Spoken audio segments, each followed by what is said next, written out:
नमस्कार दोस्तों, मैं कपिल सोनी आपका स्वागत करता हूं एजुकेटर पर। हम पढ़ रहे हैं इकोनॉमिक्स, जिसमें हमने पिछली क्लास में चर्चा की थी कुछ बेसिक शब्दावली के बारे में और जाना था कि इकोनॉमिक्स के कौन कौन से सेक्टर हैं, और हमने कुछ और बेसिक बातें जानी थी। तो आइए हम उससे आगे पढ़ते हैं। तो प्लीज़ आप मेरे यूट्यूब चैनल को सब्सक्राइब शेयर कीजिए और बेल आइकन को प्रेस कीजिए ताकि आने वाली वीडियो की आपको नोटिफिकेशन मिल जाए। तो आइए हम देखते हैं बार्टर सिस्टम, जो इकोनॉमिक्स का अगला टॉपिक है। यहाँ से हम क्या है, इकोनॉमी को शुरू कर रहे हैं। जैसे बार्टर सिस्टम यानी वस्तु विनिमय प्रणाली। अभी वस्तु विनिमय प्रणाली क्या होती है, आइए समझते हैं। जैसे क्या होता है, जैसे मुद्रा की उत्पत्ति नहीं हुई थी, जब मुद्रा की उत्पत्ति नहीं हुई थी तब भी यहाँ पर व्यापार होता था। अब ये व्यापार कैसे होता था, आइए हम देखते हैं। जैसे बिना मुद्रा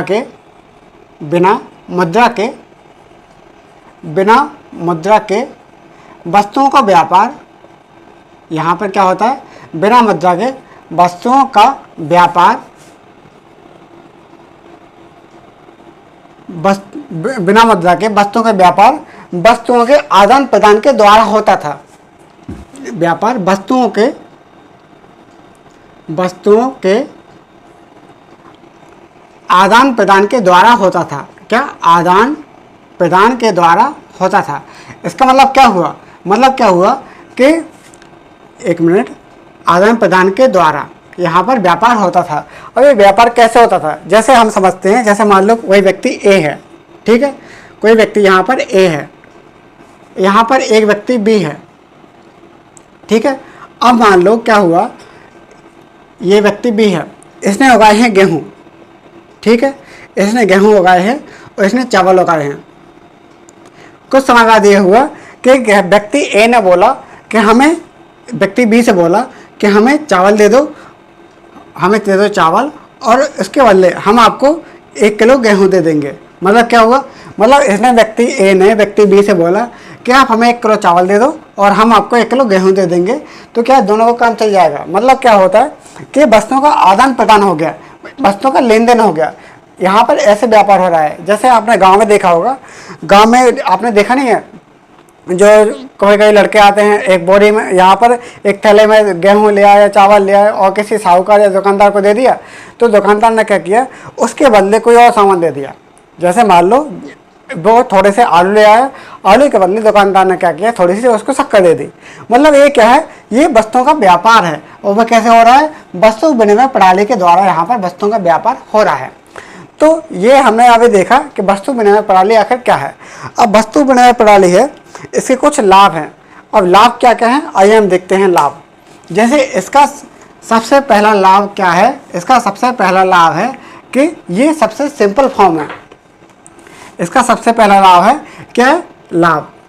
अगर हम इसके लाभ देखें तो इस क्या है, सबसे सिंपल फॉर्म है, सबसे सरलतम रूप है। ये व्यापार का सबसे सरलतम रूप है, ठीक है। ये क्या है, व्यापार का सबसे सरलतम रूप है। और दूसरी बात, इसमें कोई जाली नोट की संभावना ही नहीं होती है। जैसे मान लो कोई जाली नोट है, करेंसी है, जैसे नकली नोट है, इसकी कोई संभावना ही नहीं है। यहाँ पर जाली नोट की कोई समस्या ही नहीं है, यहाँ पर कोई जाली नोट की कोई समस्या नहीं है। और तीसरी बात, यहाँ पर क्या होता है, जो फॉरेन एक्सचेंज है, वहाँ की भी यहाँ पर कोई दिक्कत नहीं होती है। जो फॉरेन एक्सचेंज है, यहाँ पर जो फॉरेन एक्सचेंज की यहाँ पर कोई लोचा नहीं होता है, ठीक है। मतलब इसका मतलब क्या हुआ, इसका मतलब ये हुआ, जैसे मान लो $1, अगर $1 70 रुपये का है या फिर $1 80 रुपये का है, इससे हमें कोई फर्क नहीं पड़ता है कि कैसे प्राइस चल रहा है। बस यहाँ पर क्या होता है, जैसे मान लो अमेरिका है, अमेरिका से व्यापार कर रहे हैं, ठीक है। अब मान लो अमेरिका का बोला कि हम आपको 100 किलो गेहूँ दे देंगे, आप हमें 100 लीटर तेल दे दो। तो क्या हुआ, यहाँ पर कोई मनी की ज़रूरत है नहीं, यहाँ पर कोई मनी की ज़रूरत नहीं है। अब डॉलर 70 रुपये का चल रहा हो या फिर 80 रुपये का चल रहा हो, इससे कोई मतलब नहीं है, कोई कतई फर्क नहीं पड़ेगा कि यहाँ पर क्या प्राइस चल रहा है। बस यहाँ पर बोल रहे हैं कि हमें 100 रुपये गेहूँ दे रहे हैं हम, ठीक है, अमेरिका से, और हमें 100 लीटर यहाँ पर तेल दे दो। तो यहाँ पर क्या हुआ, ऐसे यहाँ पर वस्तु विनिमय प्रणाली के द्वारा यहाँ पर व्यापार हो रहा है। अब फिर बात आती है, अगर इसके कुछ फ़ायदे हैं, कुछ लाभ हैं, तो इसके कुछ नुकसान भी होंगे।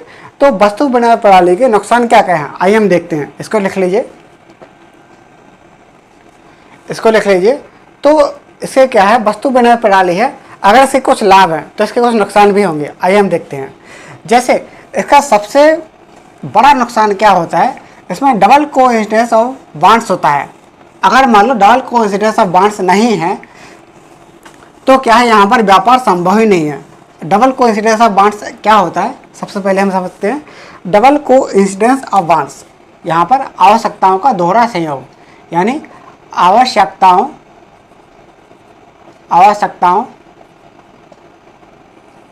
का दोहरा संयोग अगर नहीं है, संयोग जरूरी है, ठीक है। इसका मतलब क्या हुआ, आवश्यकता का दोहरा संयोग जरूरी है, इसका मतलब क्या हुआ, आइए हम देखते हैं। इसका मतलब यह हुआ, अगर जैसे मान लो कोई व्यक्ति ए है, ठीक है, अगर मान लो कोई व्यक्ति ए है, इसने उगाए हैं गेहूँ, ठीक है, और यहाँ पर कोई व्यक्ति बी है, ठीक है, यहाँ पर व्यक्ति बी है और इसने चावल उगाए हैं। कोई व्यक्ति यहाँ पर सी है, ठीक है, सी है, इसने आलू उगाए हैं। तो व्यक्ति ए बोलेगा व्यक्ति बी से कि हम आपको 1 किलो गेहूं दे रहे हैं, आप हमें 1 किलो चावल दे दो। तो व्यक्ति बी बोल देगा कि अरे भाई हमको गेहूं नहीं चाहिए, हमको आलू चाहिए है, तो आप हमें एक काम करो, आप आलू अगर हमें देते तो हम आपको चावल दे देते, ठीक है। तो मतलब क्या, इसको यहाँ पर चावल नहीं मिल पा रहा है। अब ये कहाँ पे जाएगा, व्यक्ति सी के पास जाएगा, तो सी से बोलेगा आपके पास चावल है, तो बोलेगा चावल नहीं है, मेरे पास आलू हैं। तो यहाँ से लेके आलू लेके फिर इसको देगा, फिर यहाँ से क्या है, चावल, यहाँ से चावल खरीद के यहाँ पर जाएगा। तो मतलब यहाँ पर बहुत दिक्कत हो रही है, बहुत दिक्कत हो रही है। फिर इसका समाधान क्या है, इसका समाधान मुद्रा है। अब इसका समाधान क्या है, इसका समाधान मुद्रा है। तो हमने अभी देखा कि पहला नुकसान है इसका क्या है, आवश्यकता का दोहरा सहयोग यहाँ पर जरूरी है। अगर इनकी रिक्वायरमेंट सेम नहीं हुई, अगर इनकी जो रिक्वायरमेंट है, जैसे इसको अगर गेहूँ, इसको चावल चाहिए, इसको अगर गेहूँ चाहिए, तो इनका अगर रिक्वायरमेंट सेम नहीं है तो क्या होगा, यहाँ पर व्यापार संभव नहीं होगा। फिर यहाँ पर दूसरी बात आती है, पहला हमने देखा यहाँ पर आवश्यकताओं का दोहरा संयोग जरूरी है, और फिर दूसरी बात क्या होती है, यहाँ पर search cost and transaction cost high हो जाता है। यहाँ पर search cost and transaction cost high हो जाता है। मतलब क्या हुआ कि व्यक्ति ए है, ए ढूंढते ढूंढते बी के पास पहुंचा, फिर उसने मना कर दिया तो यहाँ से आके सी के पास पहुंचा। मतलब क्या हो गया, यहाँ पर search cost and transaction cost high हो जाता है, ठीक है। Search cost and transaction cost यहाँ पर हाई हो जाता है, ठीक है। फिर यहाँ पर तीसरी बात आती है, जो पेरिसेबल कमोडिटी है, जो नाशवान वस्तुएं हैं, नाशवान वस्तुएं खराब होने लगती हैं। जैसे जो पेरिसेबल कमोडिटी है, जो पेरिसेबल कमोडिटी कौन कौन सी है, नाशवान वस्तुएं। जैसे यहाँ पर हम देखते हैं तीसरा, जो नाशवान वस्तुएं हैं, नाशवान वस्तुएं कौन कौन सी हो गई, जैसे टमाटर हो गया, या फिर कोई सब्जी हो गई, फसल हो गई। फसल भी एक समय के बाद वो खराब होने लगती है। सब्जियाँ एक 2-3-4 दिन के बाद खराब होने लगती हैं। तो जो पेरिसेबल वस्तुएं हैं, अगर उसको सही दाम नहीं मिल रहा है तो जो पेरिसेबल वस्तुएं हैं वो ढूंढता रहेगा और उसमें खराब हो जाएंगी, और यहाँ पर उनका क्या है, रेट भी बढ़ जाएगा। रेट कैसे बढ़ जाएगा, जैसे मान लो उसके पास 10 किलो टमाटर हैं, ठीक है, 10 किलो टमाटर हैं। अब वो 10 किलो टमाटर ऑटो में बैठ के जा रहा है, उसके पास पैसे भी नहीं है। तो उसने ऑटो वाले से बोला कि हाँ एक काम करो, हमारे टमाटर बिकवा दो, हम आपको 1 किलो टमाटर दे देंगे। अब वो क्या है, जगह जगह दुकान में जा रहा है, लेकिन कोई उसके टमाटर ले नहीं रहा है। तो धीरे धीरे क्या, उसके सारे टमाटर खत्म हो जाएंगे। इस प्रकार क्या हो गया, इसका यहाँ पर इसके पैसे बढ़ जाएंगे, और search cost and transaction cost यहाँ पर हाई हो जाएगा, और जो नाशवान वस्तुएं धीरे धीरे खराब होने लगती हैं। फिर यहाँ पर अगली बात आती है कि यहाँ पर जो स्पेशलाइजेशन है, यानी श्रम विभाजन को यह प्रोत्साहित नहीं करता। जो बाटा सिस्टम है, बाटा सिस्टम श्रम विभाजन को प्रोत्साहित नहीं करता, श्रम विभाजन को रोक देता है। अब ये रोकता कैसे है, आइए हम समझते हैं। श्रम विभाजन को प्रोत्साहित नहीं करता, या फिर उसको रोकता है या कम कर देता है, अब आइए हम समझते हैं। जैसे क्या होता है, जैसे मान लो कोई व्यक्ति ए है,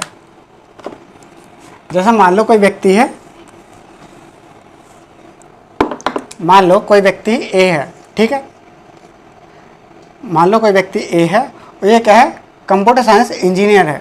क्या है? कंप्यूटर साइंस इंजीनियर है।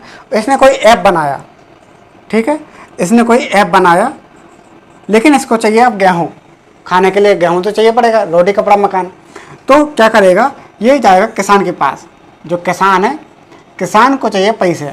अब ये या फिर कुछ और उसके और सामान चाहिए, तो क्या होगा, ये व्यक्ति किसान के पास जाएगा कि भाई एक काम करो, हमसे एक ऐप ले लो और हमें गेहूँ दे दो। यहाँ पर क्या है, इसने गेहूँ उगाए हैं, तो बोलेगा नहीं हमें तो, जैसे मान लो आलू चाहिए या चावल चाहिए, तो हमको ऐप का हम क्या करेंगे। तो मतलब क्या होगा, इसको तो गेहूँ मिल नहीं पाया। जब इसको गेहूँ नहीं मिल पाया तो फिर क्या होगा, ये धीरे धीरे वो सोचेगा कि हमारी जब बेसिक ज़रूरतें हैं वही पूरी नहीं हो पा रही है, तो हम इसको इतना पढ़ के क्या फ़ायदा, इससे अच्छा तो हम खेती किसानी कर लें, गेहूँ उगा लें। तो ना सब लोग क्या करेंगे, जो अपनी ज़रूरतों की चीज़ है वो खुद उगाना शुरू कर देंगे। तो इससे क्या हो, एक नुकसान यह हो गया। और फिर यहाँ पर जो अंतिम यहाँ पर है फंजिबिलिटी प्रॉब्लम। यहाँ पर फंजिबिलिटी की प्रॉब्लम आ जाती है। फंजिबिलिटी प्रॉब्लम क्या होती है, आइए समझते हैं। जैसे फंजिबिलिटी प्रॉब्लम क्या होती है, जैसे फंजिबिलिटी प्रॉब्लम क्या होती है, जैसे division in mutual substitution is possible. ठीक है, इस फंजिबिलिटी आखिर क्या होती है आइए समझते हैं। जैसे फंजिबिलिटी मतलब होता है उसका विभाजन भी हो जाए और उसके बाद उसका प्राइस भी कम ना हो, इसका मूल्य स्थिर रहे। ठीक है, उसका मतलब विभाजन भी हो जाए, मूल्य स्थिर रहे। इसको हम कैसे समझते हैं, आइए हम देखते हैं। जैसे मान लो अगर 100 ग्राम के अगर सोने की बिस्किट है, तो 100 ग्राम के सोने के बिस्किट को हमने 10 ग्राम के यहाँ पर 10 बिस्किट में अगर हमने इसको बदल दिया, तो भी इसका क्या होगा, सोने के बिस्किट में बदल दिया तो भी इसका प्राइस कम नहीं होगा। इसका प्राइस मान लो अगर 100 ग्राम है तो इसका प्राइस मान लो 5 लाख रुपए है। ठीक है, अगर इसका प्राइस 5 लाख रुपए है, तो अगर हमने इसके 10 टुकड़े कर दिए, 100 टुकड़े कर दिए, 1000 टुकड़े कर दिए, तो भी इसका प्राइस 5 लाख रुपए ही रहेगा। इसका प्राइस क्या रहेगा, 5 लाख रुपए ही रहेगा। ठीक है, लेकिन कुछ और वस्तुएं हैं, जैसे हीरा हो गया। ठीक है, मान लो कोई हीरा है, बड़ा वाला हीरा, अगर मान लो कोई बड़ा वाला हीरा है, ठीक है, जो बड़े वाले हीरे को हमने क्या कर दिया, 10 छोटे छोटे टुकड़े के बदले में कर दिया। तो अगर इसकी प्राइस थी यहाँ पर, जैसे मान लो इसकी प्राइस थी मान लो 10 लाख रुपए। ठीक है, जब इसने इसको 10 छोटे छोटे टुकड़ों में कर दिया तो इसकी प्राइस मुश्किल से 50,000 ही हो पाएगी। 50,000 रुपये ही यहाँ पर इसकी प्राइस रह जाएगी। मतलब क्या हो गया, यहाँ पर फंजिबिलिटी प्रॉब्लम की दिक्कत आ जाती है। जो पेरिसेबल यहाँ पर बार्टर सिस्टम में ये यहाँ पर दिक्कत हो जाती है। तो हमने देखा क्या, बार्टर सिस्टम आखिर क्या होता है हमने ये देखा, और बार्टर सिस्टम के यहाँ पर क्या क्या लाभ हैं और बार्टर सिस्टम के क्या क्या हानि है, यानी वस्तु विनिमय प्रणाली की यहाँ पर क्या क्या हानि है हमने ये देखा। अब हम देखते हैं मुद्रा। जैसे मान लो यहाँ पर बार्टर सिस्टम में कुछ दिक्कतें थी, कुछ प्रॉब्लम थी, तभी तो यहाँ पर कुछ खोज हुई। जैसे बोलते हैं क्या, आवश्यकता आविष्कार की जननी है। जब यहाँ पर ये नुकसान हो रहे हैं तो फिर यहाँ पर क्या हुआ, यहाँ पर उत्पत्ति है मुद्रा की, यानी मनी। यहाँ पर जब इतनी समस्या थी इसलिए इसके बाद क्या हुआ, मुद्रा की उत्पत्ति हुई। मुद्रा यानी धन, यानी पैसे। अब मुद्रा आखिर क्या होती है आइए समझते हैं। जैसे मुद्रा को हम क्या बोलते हैं, मुद्रा वो बोलते हैं जैसे पैसे। जैसे मुद्रा की तो कोई परिभाषा नहीं है, लेकिन इसको हम सरलता रूप में कह सकते हैं कि पैसे या धन का वह रूप जिससे वस्तुओं का क्रय विक्रय हो सकता है, वस्तुओं सेवाओं का क्रय विक्रय हो सकता है, उसे हम क्या बोलते हैं, मुद्रा बोलते हैं। जैसे मुद्रा को हम क्या बोलते हैं, मुद्रा को हम बोलते हैं धन का वह रूप जिससे वस्तुओं और सेवाओं का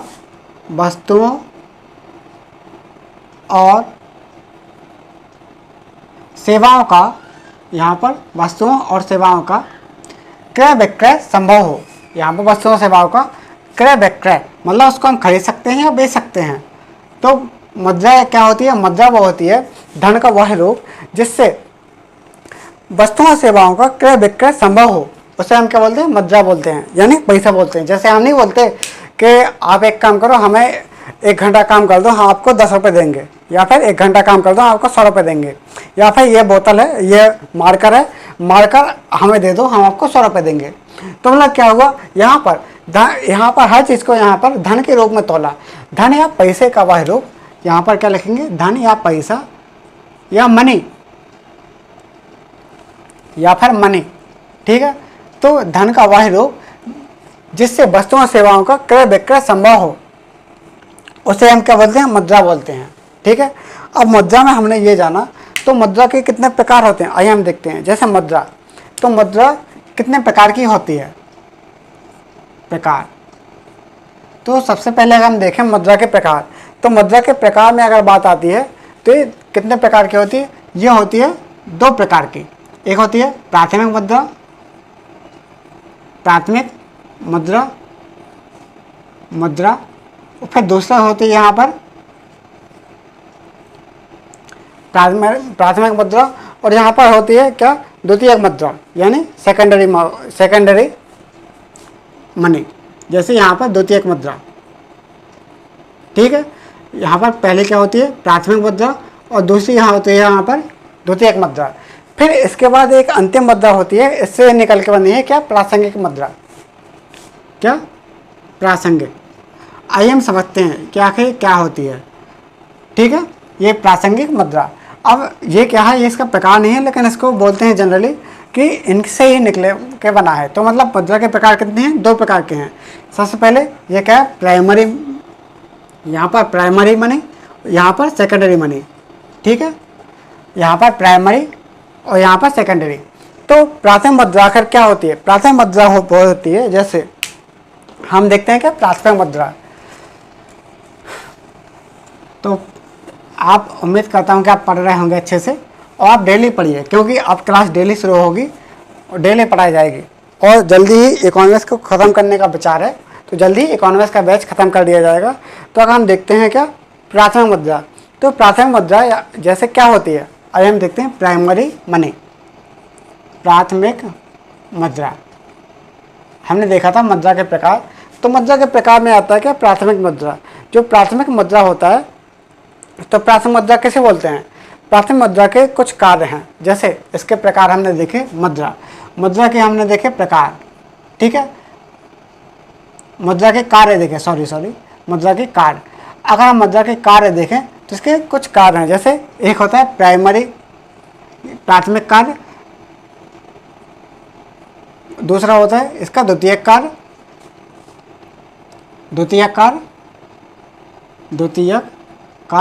और तीसरा होता है यहाँ पर इसका प्रासंगिक कार्य, ठीक है। तो हमने देखा प्राथमिक कार्य, द्वितीयक कार्य, इसका प्रासंगिक कार्य। तो प्राथमिक कार्य क्या होता है? जैसे मुद्रा यानी मनी, इसका सबसे प्राथमिक कार्य क्या है? इसका सबसे प्राइमरी कार्य है मूल्य का मापक। इसका प्राथमिक कार्य क्या है? इसका प्राथमिक कार्य है मूल्य का मापक है, ठीक है, मूल्य का मापक। इसका मतलब क्या होगा? इसका मतलब यह हुआ जैसे किसी टेप के द्वारा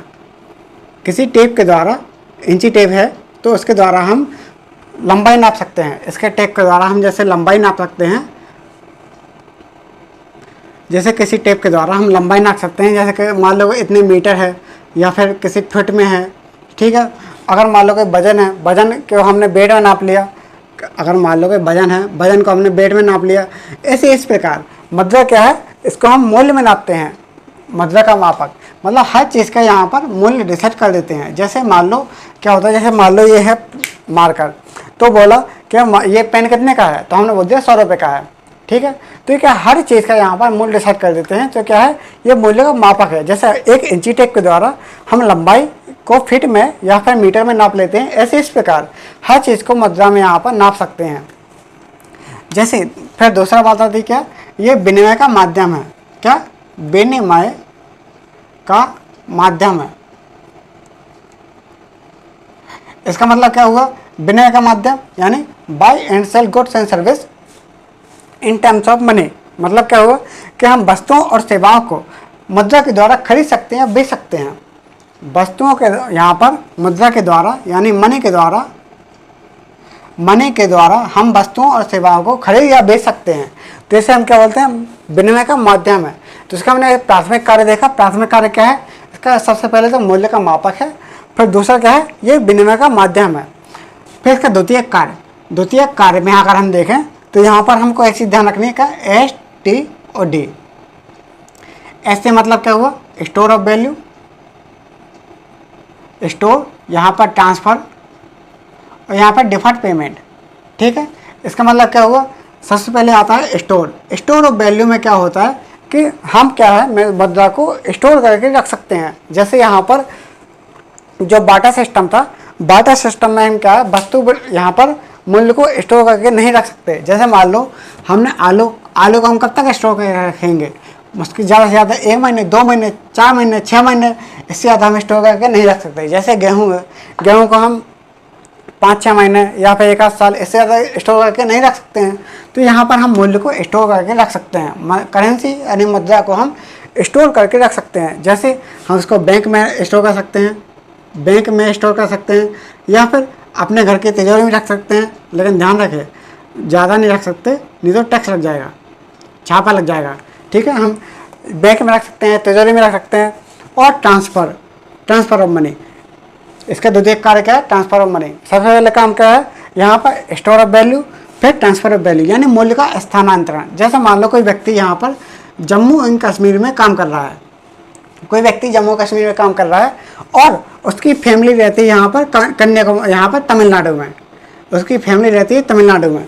तो क्या व्यक्ति क्या करेगा, व्यक्ति जाएगा बैंक में पैसे जमा करेगा, और बैंक में यहाँ पर पोस्ट ऑफिस में किसी के द्वारा भी अपने यहाँ पर पैसे जमा करेगा और तमिलनाडु पहुँचा सकता है, अपने घर तमिलनाडु पहुँचा सकता है। मतलब मूल्य का स्थानांतरण हो रहा है, मतलब यहाँ से इसने पैसे डाले और यहाँ पर निकाल दिया, जम्मू कश्मीर से डाले तमिलनाडु से निकाल लिए। वैसे तो डिस्टेंस बहुत दूर है, लेकिन क्या है यहाँ पर मूल्य का स्थानांतरण यहाँ पर संभव हो गया है।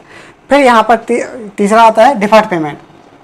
यहाँ पर डिफर्ड पेमेंट यानी स्थगित भुगतानों का मानक, यानी स्थगित भुगतानों का ये मानक है। इसका मतलब क्या हुआ, इसका मतलब ये हुआ जैसे आपने कोई मकान लिया, मकान मान लो 10 लाख का रहेगा, 10 लाख का आपने कोई मकान लिया। ठीक है, मकान खरीदने के बाद क्या हुआ, आपके पास पूरे पैसे नहीं थे, आपके पास मान लो 10 लाख का मकान था, आपके पास केवल 5 लाख रुपए थे। तो 5 लाख रुपए की आपको EMI भरनी पड़ेगी। EMI का मतलब क्या होता है, EMI का मतलब होता है इक्वेटेड मंथली इंस्टॉलमेंट। मतलब क्या होता है, आपको मंथली कुछ पैसे जमा करने पड़ेंगे। तो आपको जो 5 लाख बचे हैं, ये 10 लाख है, 10 लाख का मकान था, 10 लाख में से आपने 5 लाख रुपए हैंड टू हैंड दे दिए या फिर ट्रांजैक्शन करके दे दिए, और बाकी बचे जो 5 लाख हैं, 5 लाख, तो 5 लाख आपने क्या कर दिया, 5 लाख आपने EMI भर दी। तो 5 लाख क्या हो सकता है, आपको 5.5 लाख जमा करना पड़े, 5.5 लाख आपको जमा करने पड़े। और इसके साथ ही क्या होता है, यहाँ पर आपको समय मिल जाता है कि आपको कुछ निश्चित समय अंतराल में पैसे जमा कर दो। जैसे यहाँ पर कुछ महीने में, जैसे हो सकता है कि आपको 2 साल या 4 साल में आपको ये पूरे पैसे जमा करना है, 5.5 लाख रुपए।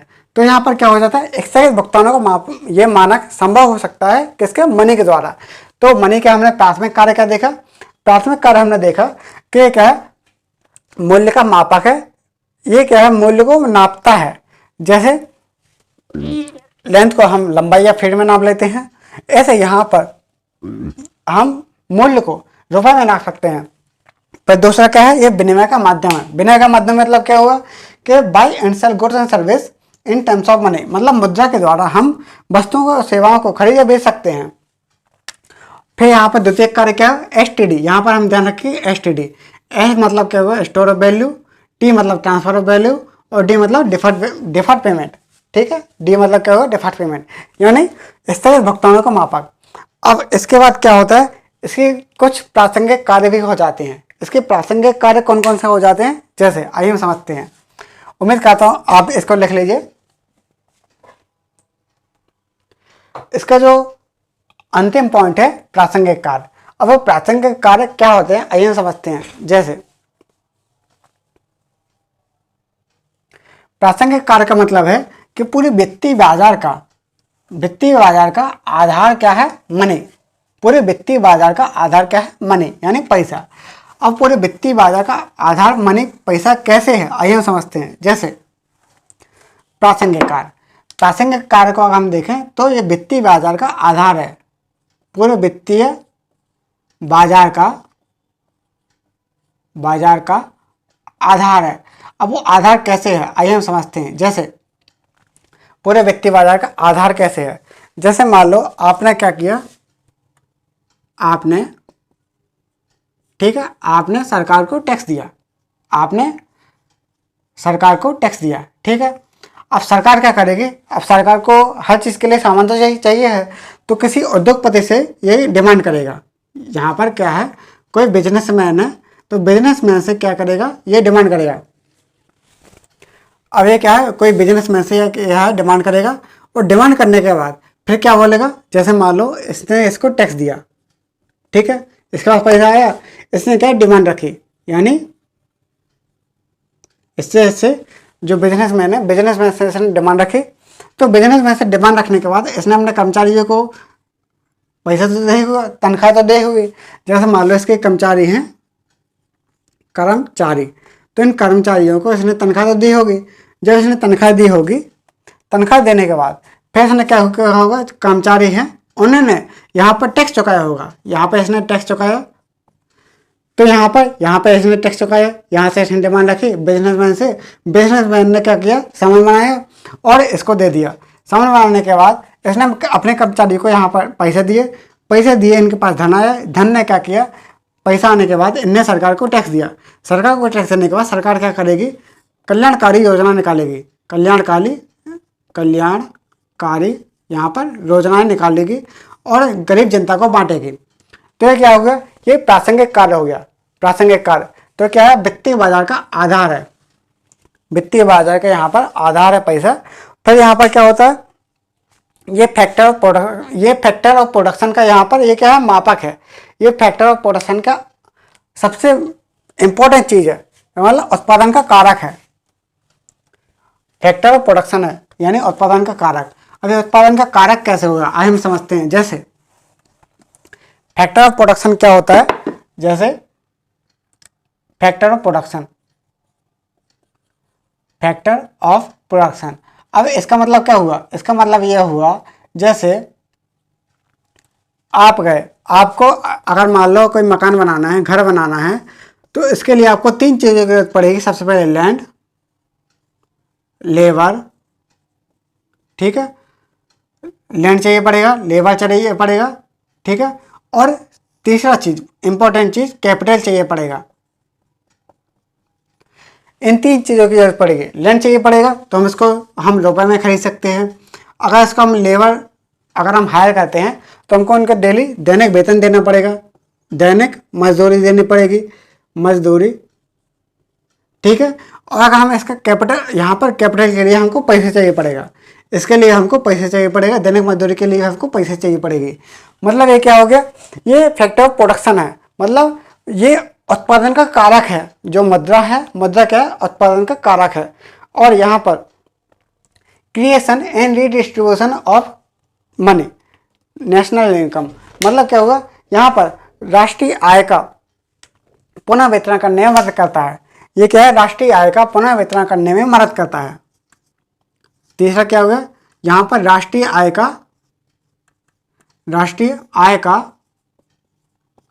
का पुनः वितरण करने में ये मदद करता है। तो पुनः वितरण करने में मदद कैसे करता है, मतलब किसी उद्योगपति से इसने टैक्स लिया, किसी पूंजीपति वर्ग से इसने क्या है टैक्स लिया, और जो किसी गरीब वर्ग को यहाँ पर इसको पैसा दे दिया, मतलब उनके लिए कोई सरकारी योजना निकाल दी, कोई कल्याणकारी योजना निकाल दी, तो मतलब यहाँ से पैसा लिया और यहाँ पे दे दिया।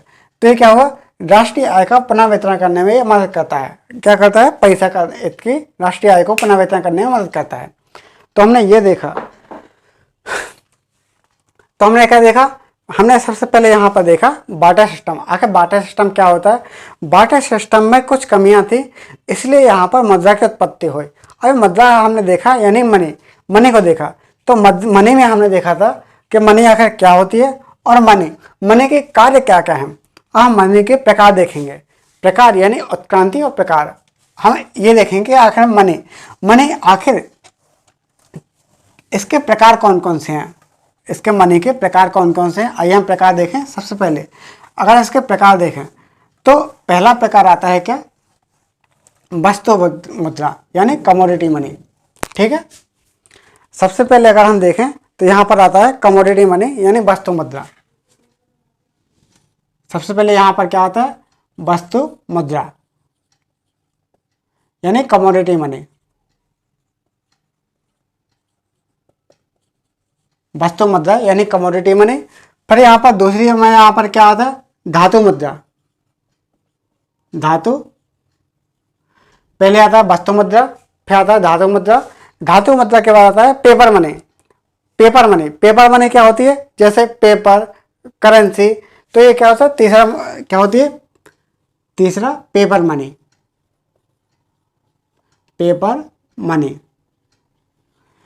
तीसरा है पेपर मनी। पेपर मनी के बाद क्या आती है? Bank money. पेपर मनी के बाद आता है यहाँ पर बैंक मनी। चौथा बैंक मनी, जो बैंक में जो मनी है तो वो आती है बैंक मनी। ठीक है, फिर यहाँ पर आती है क्रिप्टो करेंसी।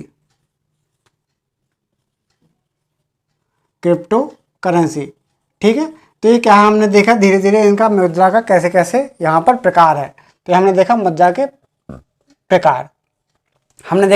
प्रकार, तो सबसे पहले क्या है? वस्तु मुद्रा यानी कमोडिटी मनी, धातु मुद्रा यानी मेटेलिक मनी। फिर हमने देखा पेपर मनी के बाद बैंक मनी के बाद हमने देखा क्या? क्रिप्टो करेंसी, बैंक मनी और मेटेलिक मनी। ठीक है, ये हमने देखा मेटेलिक मनी। तो हमने देखा वस्तु मुद्रा, धातु मुद्रा, पेपर मनी, बैंक मनी और क्रिप्टो करेंसी। तो हमने देखा मुद्रा के प्रकार। अब मुद्रा के प्रकार को हम बाय वन एक एक करके समझते हैं। जैसे पहले क्या आता है? पहले आता है वस्तु मुद्रा। आखिर वस्तु मुद्रा क्या होती है, आइए समझते हैं। जैसे वस्तु मुद्रा वो होती है जिसको हम वस्तु के द्वारा वस्तु को मुद्रा के रूप में प्रयोग करते हैं। जैसे वस्तु मुद्रा क्या होती है? जब हम किसी वस्तु को मुद्रा के रूप में प्रयोग करते हैं, जब हम किसी वस्तु को मुद्रा के रूप में यहाँ पर हम प्रयोग करते हैं। मुद्रा के रूप में हम कैसे प्रयोग करते हैं? जैसे मान लो इसके अगर एग्जांपल देखें तो पुराने ज़माने में कौड़ियों से क्या हर चीज़ का मूल्य डिसाइड कर देते थे। जैसे कौड़ी, जैसे नहीं बोलते तुम्हारे औकात 2 कौड़ी की नहीं है, मतलब यही है। ये क्या है? कौड़ी के दाम पे इसको बता देते थे कि ये क्या है? कौड़ी के दाम पे। फिर यहाँ पर क्या हुआ? पहले क्या हुआ? एक कौड़ी या फिर कोको बीन के द्वारा भी इसको हम देख सकते हैं। जैसे कौड़ी के दाम पे या फिर कोको बीन के द्वारा। फिर यहाँ पर क्या आता है? जैसे मान लो सोने के टुकड़े हो गए, यहाँ पर सोने के टुकड़े। लेकिन सोने के टुकड़े में एक दिक्कत है। अब इसमें दिक्कत क्या है? सबसे पहले इसमें तो यूनिफॉर्मिटी की दिक्कत है। यूनिफॉर्मिटी की दिक्कत कैसे है? जैसे मान लो छोटे छोटे टुकड़े हैं, ठीक है। अब ये टुकड़े मान लो 1 ग्राम का है, यह मान लो 2 ग्राम का है, यह मान लो 2.5 ग्राम का है। तो यहाँ पर कोई यूनिफॉर्मिटी नहीं है कि कौन सा साइज का कैसा यहाँ पर टुकड़ा है। तो यहाँ पर कौड़ी या फिर कोको बीन या सोने के टुकड़े, यहाँ पर क्या हो रहा है? वस्तु मुद्रा में वस्तु को मुद्रा के रूप में हम देख लेते हैं। लेकिन जो वस्तु मुद्रा इसके कुछ नुकसान है। इसके नुकसान कौन कौन से हैं? सबसे पहले नुकसान यानी इसके लाभ, ये नुकसान यानी इसके हानि कौन कौन से हैं? आइए हम देखते हैं। जैसे सबसे पहले यह होता है कि जो नाशवान वस्तुएं हैं यानी जो पेरिसेबल कमोडिटी है, पेरिसेबल कमोडिटी का नुकसान होने का चांस रहता है। चांस कैसे? जो नाशवान वस्तुएं हैं, जो नाशवान वस्तुएं हैं, तो नाशवान वस्तुओं का यहाँ पर नुकसान होने का चांस रहता है। और फिर दूसरा क्या होता है, दूसरा किसी विदेश में इसको एक्सट्रैक्ट करने से मना कर सकता है। यहाँ पर हमने देखा कि यहाँ पर वस्तुएं नाशवान हो सकती हैं, या फिर दूसरा हमने देखा कि विदेश में इसको एक्सेप्ट करने से मना कर सकता है।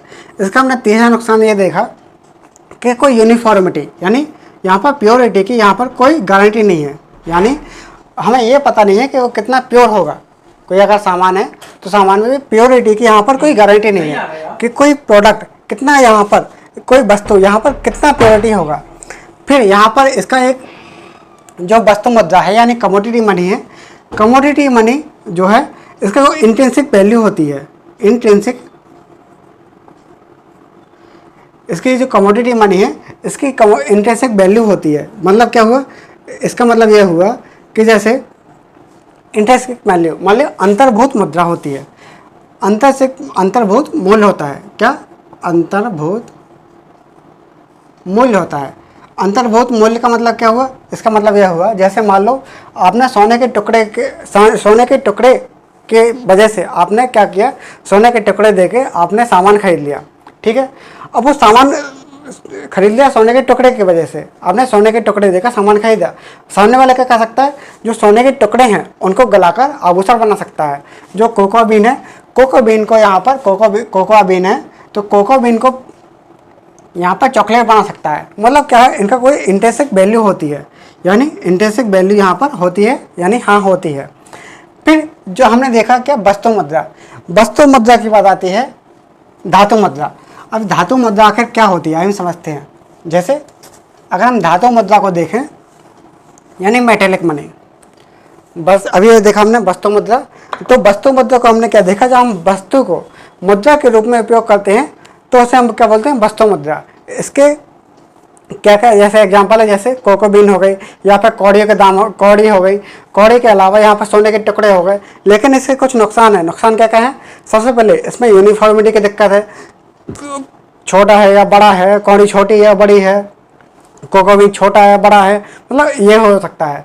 फिर यहाँ पर यह हो सकता है कि विदेशों में या फिर कोई इसको लेने से मना कर सकता है। फिर इसके अलावा हमने यहाँ पर देखा प्योरिटी के देख ली, इसको लेने से मना कर सकता है। अब इसके बाद आते हैं क्या, वस्तु मुद्रा के बाद आता है क्या, मेटेलिक मनी यानी धातु मुद्रा। जो धातु मुद्रा है यानी मेटेलिक मनी। अब धातु मुद्रा आखिर क्या होती है, धातु मुद्रा को हम समझते हैं जैसे यानी मेटेलिक मनी। जो मेटेलिक मनी होती है इसका एक इंट्रिंसिक वैल्यू होती है, यानी अंतर्भूत मूल्य होता है। अंतर्भूत मूल्य कैसे,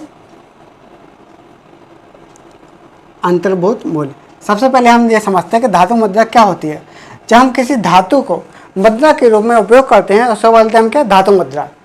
जब हम किसी धातु को मुद्रा के रूप में उपयोग करते हैं उससे बोलते हैं हम धातु मुद्रा। जैसे मान लो ये एक सिक्का है, ठीक है, ये सोने का सिक्का है, सोने का सिक्का है या फिर चांदी का सिक्का है, ठीक है। यहाँ पर ये सोने का सिक्का है या चांदी का सिक्का है। तो इसके द्वारा सोने का सिक्का या चांदी के सिक्के के द्वारा ये क्या है, इसको हम वस्तु और सेवाओं को खरीद सकते हैं या बेच सकते हैं। तो मतलब क्या हुआ, ये क्या है, सोने का सिक्का हुआ, चांदी का सिक्का हुआ, ये क्या है, धातु मुद्रा हो गई। तो इनका कोई अंतर्भूत मूल्य होता है, इसका अंतर्भूत मूल्य होता है। इसका मतलब क्या हुआ, जैसे मान लो इसमें कोई राजा रानी है, राजा रानी या फिर इसका कोई चित्र बना होगा, आप या फिर इसको इसी तरह उपयोग कर सकते हैं। अगर आपको राजा रानी पसंद नहीं है तो इसको गला के अपने आभूषण बना लो। तो मतलब क्या होता है, इसका ऐसे उपयोग कर सकते हैं। फिर यहाँ पर क्या होता है, धातु मुद्रा। इसका हमने देखा अंतर्भूत मूल्य। अंतर्भूत मूल्य के बाद हमने यहाँ पर देखा एक वर्ड आता है full bodied coin. Full bodied coin, आखिर फुल बॉडीड कॉइन क्या होता है हमने देखा होगा। जैसे इसी धातु मुद्रा में एक वर्ड आता है फुल बॉडीड कॉइन, यानी पहले वर्ड आता है क्या, फुल बॉडीड कॉइन। इसका हिंदी अब पता नहीं, इसका पहले इसका धातु मुद्रा, इसके प्रकार कौन कौन से हो गए, इसके प्रकार धातु मुद्रा के प्रकार कौन कौन से हैं। जैसे इसका पहला प्रकार है क्या, full bodied coin. Full bodied coin, ठीक है। फुल बॉडीड कॉइन क्या होता है, फुल बॉडीड कॉइन वो होता है जिसमें कीमती धातु दबा दबा कर भरी हो, जिसमें कीमती धातु जिसमें कीमती धातु इसमें ठास ठास के भरी हो, दबा दबा के भरी हो, कीमती धातु दबा दबा कर भरी हो, मतलब बहुत ज़्यादा धातु भरी हो, और इसका जो मूल्य होता है, इसका मूल्य इसकी फेस वैल्यू से ज़्यादा होता है। इसका जो एक्चुअली में जो मूल्य है, इसका जो एक्चुअली में मूल्य है यहाँ पर क्या होता है, इसका मतलब इसका जो इंट्रिंसिक वैल्यू है, इसका जो अंतर्भूत मूल्य है, इसका जो अंतर्भूत मूल्य है यानी इंट्रिंसिक वैल्यू, अंतर्भूत मूल्य है, अंतर्भूत इस मूल्य इसके फेस वैल्यू से ज़्यादा होता है, फेस वैल्यू से ज़्यादा। मतलब इसका क्या हुआ, आइए समझते हैं। जैसे बहुत पहले 5 रुपये का, जैसे मान लो एक सिक्का चलता था 5 रुपये का, बहुत मोटा मोटा, आपने देखा होगा बहुत मोटा मोटा सिक्का चलता था। तो यहाँ पर क्या हुआ, बांग्लादेश में स्मगलिंग करके इसको ले जाने लगे, और उस 5 रुपये के सिक्के से क्या कर दिया, 5 ब्लेड बना दी, 5 ब्लेड बना दी, जैसे शेविंग वाली जो ब्लेड होती है, 5 ब्लेड बना दी, और हर ब्लेड का प्राइस रख दिया क्या, 2 रुपये, 2 रुपये, 2 रुपये, 2 रुपये, 2 रुपये, 2 रुपये। मतलब ये क्या था, 5 रुपये का था, ये क्या 5 रुपये का सिक्का था, और इसके 2 रुपये की यहाँ पर ब्लेड बना दी। 5 रुपये का सिक्का था और 2 रुपये की यहाँ पर 5 ब्लेड बना दी। टोटल यहाँ पर 10 रुपये कमा लिए। यहाँ पर कितने, 10 रुपये कमा लिए। 5 रुपये थे, 5 रुपये से इसने क्या किया, 10 रुपये कमा लिए। तो मतलब यहाँ पर क्या हुआ, फ़ायदा हो गया, यहाँ पर इसका फ़ायदा हो गया। तो मतलब क्या हुआ, इस पर कीमती धातु दबा दबा कर भरी होती है। जैसे मान लो एक सोने का सिक्का है, ठीक है, यहाँ पर मान लो कोई अगर सोने का सिक्का है, ठीक है, सोने का सिक्का अगर मान लो 1000 रुपये का है, तो एक्चुअली में इसका प्राइस तो बहुत ज़्यादा है, लेकिन उसमें 1000 रुपये यहाँ पर दिखा दिए, 1000 रुपये दिखा दिए। तो मतलब इसका क्या है, जो अंतर्भूत मूल्य है, इसका जो फेस वैल्यू से ज़्यादा है, तो इसे हम क्या बोलते हैं, इसे बोलते हैं फुल बॉडीड कॉइन, यहाँ पर फुल बॉडीड कॉइन। फिर यहाँ पर दूसरा पॉइंट होता है क्या, token coin. Full bodied coin देखा अभी हमने, फिर हम देख रहे हैं टोकन कॉइन। अब टोकन कॉइन क्या होता है, आइए हम देखते हैं टोकन कॉइन। तो टोकन कॉइन वो होता है जिसमें जो कीमती धातु है बहुत कम मात्रा में भरी होती है। एक मिनट, जो यहाँ पर टोकन कॉइन होते हैं, तो टोकन कॉइन में टोकन कॉइन, ठीक है, जो टोकन कॉइन होता है, टोकन कॉइन में जो कीमती धातु है, कीमती धातु बहुत कम मात्रा में भरी होती है। जो कीमती धातु है टोकन कॉइन में, कीमती धातु बहुत कम मात्रा में भरी होती है। जैसे अभी हम देख रहे होंगे आजकल जो सिक्के चलते हैं, सिक्के आपने देखा होगा, 1 रुपये का सिक्का बहुत छोटा, 2 रुपये का सिक्का उससे थोड़ा बड़ा, मतलब 5 रुपये का सिक्का भी इतने करीब रहता है। मतलब उसमें क्या है, जो इसका जो अंतर्भूत मूल्य है, जो टोकन कॉइन है, दूसरा प्रकार देखा हमने टोकन कॉइन, इसका जो अंतर्भूत मूल्य है, अंतर्भूत मूल्य है, जो इसका जो अंतर्भूत मूल्य है वो इसके फेस वैल्यू से कम रहता है। इसका जो फेस वैल्यू है, फेस वैल्यू से कम रहता है। मतलब यहाँ पर क्या कर दिया, यहाँ पर हो सकता है स्टील का यूज कर लिया। मतलब अगर देखा जाए इसका एक्चुअली में प्राइस तो कुछ नहीं है, लेकिन इसमें लिखा है 1 रुपये, मतलब इसका प्राइस 1 रुपये से भी कम है, लेकिन 1 रुपये यहाँ पर देख लेते हैं। ऐसे यहाँ पर 2 रुपये, 2 रुपये का सिक्का है, 2 रुपये का सिक्का, इसका जो फेस वैल्यू है 2 रुपये तो है, लेकिन इसका अंतर्भूत मूल्य 2 रुपये से बहुत कम है। तो ये क्या हो गया, ये हो गया क्या, यहाँ पर टोकन कॉइन, इसको हमने देखा टोकन कॉइन। फिर यहाँ वहाँ पर बात आती है, हमने अभी दो प्रकार देखे। पहला प्रकार देखा था हमने वस्तु मुद्रा, दूसरा देखा हमने धातु मुद्रा। फिर यहाँ पर बात आती है क्या, फिर यहाँ पर बात आती है पेपर मनी, फिर यहाँ पर बात आती है पेपर मनी, यहाँ पर पेपर मनी। लेकिन इसके पहले हम एक देखते हैं डिवेस्टमेंट। आखिर डिवेस्टमेंट क्या होता है, एक टर्म आता है डिवेस्टमेंट। डिवेस्टमेंट आखिर क्या होता है, आइए समझते हैं। जैसे आप नोट कर लीजिए डिवेस्टमेंट। और इकोनॉमिक्स में कुछ शब्द ऐसे हैं जिसका हिंदी मुझे नहीं मिला था, और हिंदी उसका जो यूपीएससी वाले ट्रांसलेट करते हैं वो बहुत ही अलग तरीके से करते हैं, इसलिए हमको इंग्लिश में भी इसको क्वेश्चन पढ़ना चाहिए। जैसे एक वर्ड होता है डिवेस्टमेंट, डिवेस्टमेंट। अब ये डिवेस्टमेंट क्या होता है, डिवेस्टमेंट वो होता है जिसमें किसी मुद्रा में धातु की मात्रा को कम किया जाए। जैसे मान लो ये सोने का सिक्का है, ठीक है, सोने का सिक्का है, अब इसमें क्या कर दिया हमने, सोने के सिक्के को हमने छोटा सा सोने का सिक्का बना दिया। यहाँ पर सोने का सिक्का बना दिया, वो भी छोटा सा। ठीक है, पहले यहाँ पर बहुत बड़ा सिक्का था, अब इसके बाद हमने बहुत छोटा सिक्का बना दिया। ठीक है, पहले सोने का सिक्का बड़ा था, अब इनको छोटा सोने का सिक्का बना दिया। तो इससे क्या होता है, जैसे मान लो कोई राजा है, ठीक है, राजा है, राजा के बहुत सारे मंत्री हैं, मनसबदार वगैरह होते थे, जैसे मध्यकालीन भारत वगैरह आप पढ़ेंगे। तो यहाँ पे जैसे मान लो कोई राजा है, राजा के राजा के सिक्के हैं सोने के, उसको मंत्रियों को क्या है, सैलरी देना है, तो सोने के सिक्के के रूप में देगा। लेकिन उसने क्या किया, जैसे मान लो व्यापार कम हो रहा है, उसके पास पैसे कम है, तो क्या करेगा, उसको छोटे छोटे सिक्के में ढलवा देगा। जब छोटे छोटे सिक्के में डलवाएगा तो उसके जो मंत्री वगैरह हैं थोड़ी आक्रोश हो जाएंगे, सोचेंगे अगर मान लो ऐसी कम होता रहा तो धीरे धीरे इस सोने का सिक्का बहुत छोटा हो जाएगा और बाद में इसका मूल्य कम भी हो जाएगा, हो सकता है कि और चांदी वगैरह का सिक्का ढलवा दें। तो मतलब क्या होता है कि धीरे धीरे क्या होगा, इसको रख लेंगे और वस्तु विनिमय प्रणाली बढ़ती जाएगी। यहाँ पर क्या होगा, जो वस्तु विनिमय प्रणाली है वो धीरे धीरे बढ़ने लगेगी, और जैसे वस्तु विनिमय प्रणाली बढ़ी तो क्या होगा, टैक्स कलेक्शन, यहाँ पर टैक्स कलेक्शन, यहाँ पर वस्तु विनिमय प्रणाली बढ़ेगी और टैक्स कलेक्शन यहाँ पर कम हो जाएगा। वस्तु विनिमय प्रणाली यहाँ पर बढ़ती जाएगी और टैक्स कलेक्शन कम हो जाएगा। तो यहाँ पर डिवेस्टमेंट, डिवेस्टमेंट का मतलब क्या हुआ, डिवेस्टमेंट का मतलब ये हुआ, जैसे डिवेस्टमेंट का मतलब ये हुआ कि अगर जो धातु, जैसे मान लो जो मुद्रा है यानी धातु मुद्रा है, धातु मुद्रा से कीमती धातु कम कर देना, यानी amount of money decrease, amount of money in decrease कर देना। जैसे सिक्के में से धातु की मात्रा को कम किया जाए, जैसे जो सिक्के है, सिक्के में से धातु की मात्रा को कम किया जाए तो उसे हम क्या बोलते हैं, सिक्के में से धातु की मात्रा को कम किया जाए तो उसे हम क्या बोलते हैं, सिक्के में से धातु की मात्रा को हम यहाँ पर कम कर देंगे तो उसे हम बोलते हैं क्या, डिवेस्टमेंट। डिवेस्टमेंट क्या होता है, डिवेस्टमेंट मतलब होता है सिक्के में से धातु की मात्रा को कम किया जाए। जैसे यहाँ पर बहुत बड़ा सिक्का था, बड़े सिक्के से यहाँ पर छोटा सिक्का बना दिया। जैसे एक है डीमोनेटाइजेशन, वो अलग चीज़ है, ये क्या है, डिवेस्टमेंट, ये अलग चीज़ है, डिवेस्टमेंट एक अलग चीज़ है। तो इसके बाद हम देखते हैं क्या, तो हमने देखा वस्तु मुद्रा, वस्तु मुद्रा के बाद हमने देखा धातु मुद्रा, फिर धातु मुद्रा, धातु मुद्रा के बाद हम देखते हैं क्या, तीसरा चीज़ क्या है, पेपर मनी। जो पेपर मनी है, पेपर मनी आखिर क्या होता है, आइए हम देखते हैं। पेपर मनी, जैसे अभी इन्हें मुद्रा के दो प्रकार देखे, अब हम देख रहे हैं क्या, कागजी मुद्रा यानी पेपर मनी। तीसरा क्या है,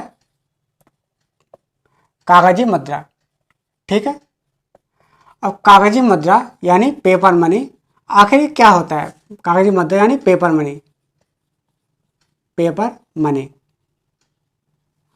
तो यहाँ मनी को पेपर के रूप में यूज करते हैं, मनी को हम पेपर के रूप में यूज करते हैं, तो उसे हम क्या बोलते हैं, इसे बोलते हैं कागजी मुद्रा यानी पेपर मनी। अब ये आखिर पेपर मनी क्या होता है, आइए हम देखते हैं। जैसे ये मान लो 100 रुपये का नोट है, ठीक है, ये क्या 100 रुपये का नोट है, तो ये क्या है, पेपर 100 रुपये का नोट है, आपने देखा होगा। 1000 रुपये का नोट तो खैर बंद हो गया, 50 रुपये का नोट देखा होगा, यहाँ पर जैसे 10 रुपये का नोट देखा होगा, 2000 रुपये का नोट देखा होगा। ठीक है, तो ये क्या है, कागजी मुद्रा है। तो सबसे पहले क्या हुआ, सबसे पहले वस्तु मुद्रा, वस्तु मुद्रा के बाद धातु मुद्रा, धातु मुद्रा के बाद फिर धीरे धीरे कागजी मुद्रा यहाँ पे उपयोग होने लगी। कागजी मुद्रा के बाद जो कागजी मुद्रा है, कागजी मुद्रा है, अब यहाँ पर एक वर्ड आता है फिएट मनी। फिएट मनी आखिर क्या होता है, यानी वैधानिक मुद्रा। एक टर्म आता है कागजी मुद्रा में, फिएट मनी। फिएट मनी यानी वैधानिक मुद्रा। जैसे कागजी मुद्रा में क्या होता है, यहाँ पर fiat money, fiat money. Fiat money क्या होता है, यानी कागजी मुद्रा। कागजी मुद्रा, इसका मतलब क्या हुआ, इसका मतलब ये हुआ जो कागजी मुद्रा है, इसकी कोई ना कोई जो कागजी मुद्रा है, तो कागजी मुद्रा होने के लिए इसको 2 शर्तों का साइमल्टेनियसली पालन करना जरूरी है। 2 शर्तों का पालन होना जरूरी है फिएट मनी होने के लिए। इसकी पहली शर्त क्या है, पहली शर्त यह है कि ये फिजिकल, यहाँ पर फिजिकल कॉइन या फिर नोट फिजिकल कॉइन में होना चाहिए या फिर नोट में होना चाहिए या वर्चुअल करेंसी में होना चाहिए, फिजिकल कॉइन में होना चाहिए या फिर नोट में होना चाहिए, वर्चुअल करेंसी में होना चाहिए, ठीक है, या फिर क्रिप्टो करेंसी में होना चाहिए, ठीक है, ठीक है। तो क्या होगा, फिएट मनी के लिए पहली शर्त यह है कि वो किसी ना किसी फॉर्म में होना चाहिए। सबसे पहले या तो फिर वो फिजिकल कॉइन में होना चाहिए या फिर नोट में होना चाहिए या वर्चुअल करेंसी में होना चाहिए, वर्चुअल करेंसी के अलावा या फिर क्रिप्टो करेंसी में होना चाहिए।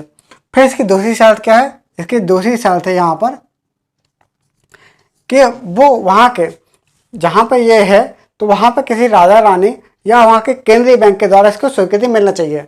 इसके राजा रानी, ठीक है, या फिर केंद्रीय बैंक यानी सेंट्रल बैंक या फिर गवर्नमेंट के द्वारा इसको स्वीकृति मिलना चाहिए। तो फिएट मनी होने के लिए दो शर्तें बहुत ज़रूरी है, जैसे यहाँ पर physical coin, note, virtual currency, crypto currency में होना चाहिए, और दूसरी बात राजा रानी या केंद्रीय बैंक या गवर्नमेंट के द्वारा होना चाहिए। इसको हम एक एग्जांपल समझ सकते हैं, जैसे मान लो अगर कोई व्यक्ति राष्ट्रपति बनना चाहता है, तो उसको दो शर्तों का पालन होना चाहिए।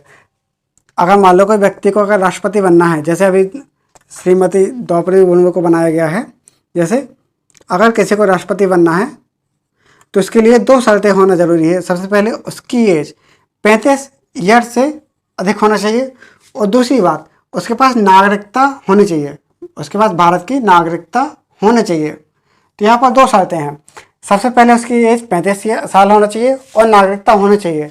जब दोनों शर्तें होंगे तभी उसको राष्ट्रपति बनाया जाएगा। जैसे डोनाल्ड ट्रंप, उनकी एज 35 साल से तो ऊपर है, लेकिन उनके पास भारत की नागरिकता नहीं है, तो इसलिए क्या है, डोनाल्ड ट्रंप यहाँ पर राष्ट्रपति नहीं बन सकते। इसके अलावा जैसे डोनाल्ड ट्रंप होगा, उसके बाद जैसे विराट कोहली की उम्र मान लो 30 साल है, ठीक है, 30 साल है, लेकिन भारत की नागरिकता है तो है, लेकिन नागरिकता होने के बावजूद उनकी उम्र क्या है, 30 साल है, यानी 35 से कम है, तो उनको राष्ट्रपति नहीं बनाया जाएगा। इसी प्रकार अगर जो अमिताभ बच्चन की उम्र करीब 79 ईयर है, 79 साल है, लेकिन उनके पास भारत की नागरिकता भी है, इसलिए क्या उनको राष्ट्रपति बनाया जा सकता है। तो यहाँ पर मैंने देखा फिएट मनी का मतलब क्या हुआ, उसके पास दो शर्तें जरूरी होना चाहिए, या तो फिर फिजिकल करेंसी, नोट, या वर्चुअल करेंसी या क्रिप्टो करेंसी होना चाहिए, और किसी राजा रानी, केंद्रीय बैंक या वहाँ की सरकार के द्वारा इसको मान्यता प्राप्त मिलनी चाहिए। तो इसे हम बोलते क्या, फिएट मनी।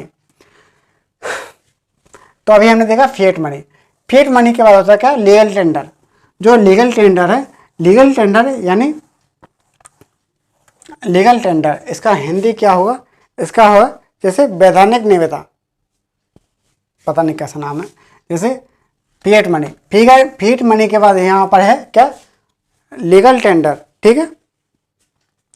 फिएट मनी के बाद हमने देखा क्या, दूसरा है लीगल टेंडर, ठीक है, लीगल टेंडर। फिएट मनी अभी हमने देखा था, फिएट मनी के बाद देख रहे हैं हम क्या, लीगल टेंडर। तो लीगल टेंडर आखिर क्या होता है, यह समझते हैं। तो लीगल टेंडर होने के लिए लीगल टेंडर होने के लिए कोई मुद्रा को दो शर्तों का पालन होना बहुत जरूरी है। अब ये दो शर्तें कौन कौन सी हैं, सबसे पहली शर्त ये है, कि वो फिएट मनी होना चाहिए, यहाँ पर सबसे पहले उसको फिएट मनी होना चाहिए। फिएट मनी मतलब क्या होता है, वैधानिक मुद्रा, यानी वो वैधानिक मुद्रा होनी चाहिए, तो वैधानिक मुद्रा के लिए हमने क्या बताया था, वैधानिक मुद्रा के लिए जरूरी है कि सबसे पहले वो फिजिकल करेंसी, नोट या किसी भी फॉर्म में होना चाहिए, और दूसरी बात वो किसी राजा रानी की सरकार के द्वारा इसको मान्यता मिलनी चाहिए। फिर दूसरी, और यहाँ पर हम देख रहे हैं क्या, लीगल टेंडर यानी वैधानिक निविदा। क्या लीगल टेंडर मतलब क्या होता है, वैधानिक निविदा, यानी वैधानिक निविदा। वैधानिक निविदा। तो वैधानिक निविदा होने के लिए इसको दो शर्तों का पालन होना चाहिए। सबसे पहले क्या, ये फिएट मनी होना चाहिए, और दूसरा व्यक्ति इसको एक्सेप्ट करने से मना नहीं कर सकता। जो दूसरा व्यक्ति है इसको एक्सेप्ट करने से मना नहीं कर सकता। अगर मान लो आपने किसी से 1 लाख रुपए उधार लिए, आपने किसी से मान लो 1 लाख रुपए उधार लिए, ठीक है। उसको आप 1 लाख रुपए उधार लिए थे, कुछ समय बाद आपने क्या किया, 1 लाख रुपए प्लस कुछ ब्याज आपने इसको चुका दिया। तो जिस फॉर्म में लिया था आपने और आपने इसको चुका दिया, तो सामने वाला इसको लेने से मना नहीं कर सकता है। तो इसे हम क्या बोलते हैं, लीगल टेंडर। मतलब एक्सेप्ट करने से मना नहीं कर सकता है। जैसे क्या हुआ, एक्सेप्ट करने से मना नहीं कर सकता है, इसे हम क्या बोलते हैं, लीगल टेंडर यहाँ पर बोल देते हैं। जैसे क्या होता है, एक्सेप्ट करने से मना नहीं कर सकता। जैसे मान लो 500, जैसे 100 रुपये का नोट है, आपने इसको 1 लाख रुपए लिए थे, आपने 100 के बंडल या 2-2 हज़ार रुपये के बंडल यहाँ पर दे दिए, तो ये क्या है, इसको मना नहीं कर सकता। लेकिन अगर आप जाओगे 500 रुपये के नोट या फिर 1000 रुपये के नोट हैं, 1000 रुपये के नोट में अगर आपने 5 लाख रुपए दिए, तो इसको स्वीकार करने से मना कर सकता है। यहाँ पर स्वीकार करने से मना कर सकता है। तो सबसे पहले बात आती है कि लीगल टेंडर आखिर क्या होता है। लीगल टेंडर के लिए 2 शर्तें होना बहुत ज़रूरी है। सबसे पहली शर्त है कि सबसे पहले वो फिएट मनी होना चाहिए। फिएट मनी क्या होती है, फिएट मनी हम बता चुके हैं। फिएट मनी को फिजिकल करेंसी, नोट या किसी फॉर्म में होना चाहिए। और उसके अलावा फिएट मनी में किसी राजा रानी या सरकार के द्वारा उसको मान्यता मिलनी चाहिए। फिर इसके बाद आते हैं लीगल टेंडर, यानी वैधानिक निविदा। लीगल टेंडर के लिए ये जरूरी है कि वो फिएट मनी होना चाहिए और सामने वाला पार्टी उसको एक्सेप्ट करने से मना नहीं कर सकता है। तो ये क्या हुआ, ये होगा लीगल टेंडर। अब लीगल टेंडर के कुछ प्रकार हैं, जैसे कुछ और एग्जांपल हम देख लेते हैं। जैसे लीगल टेंडर क्या क्या है।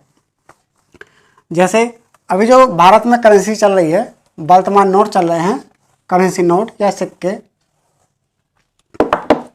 अभी जो करेंसी चल रही है भारत में, जैसे नोट, ठीक है। और नोट के सबसे पहले अगर हम टेबल बनाएं, तो जो भारत में अगर नोट चल रहे हैं, ठीक है, नोट सबसे पहले क्या है, फिएट मनी है।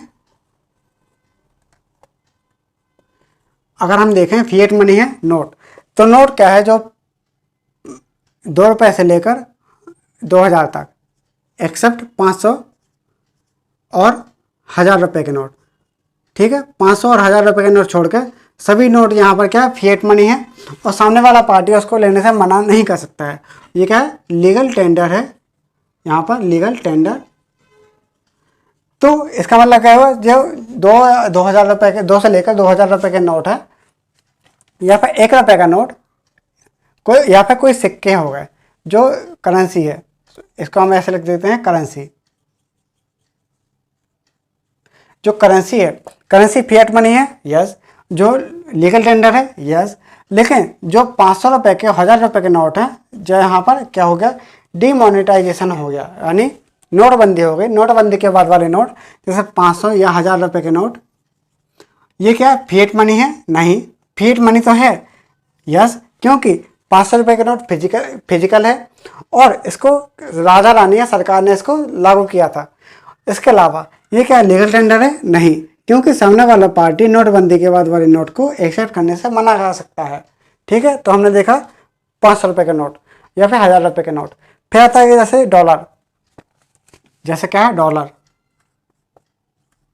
डॉलर हुआ या युआन हुआ, चाइना की करेंसी हो गई या जापान की करेंसी हो गई, किसी देश की करेंसी हो, वो फिएट मनी है, यस, फिएट मनी है। क्यों? क्योंकि उसको किसी देश की करेंसी तो है, फिजिकल फॉर्म में होगी या वर्चुअल फॉर्म में होगी, डिजिटल फॉर्म में होगी, किसी फॉर्म में होगी, और वहाँ की सरकार ने उसको लागू किया है, उसको मान्यता दी है, तो यहाँ पे फिएट मनी तो है।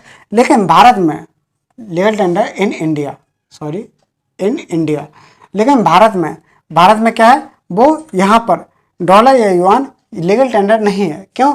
क्योंकि यहाँ पर सामने वाला पार्टी उसको एक्सेप्ट करने से मना कर सकता है, तो इसे हम क्या बोलते हैं, लीगल टेंडर यहाँ पर नहीं है।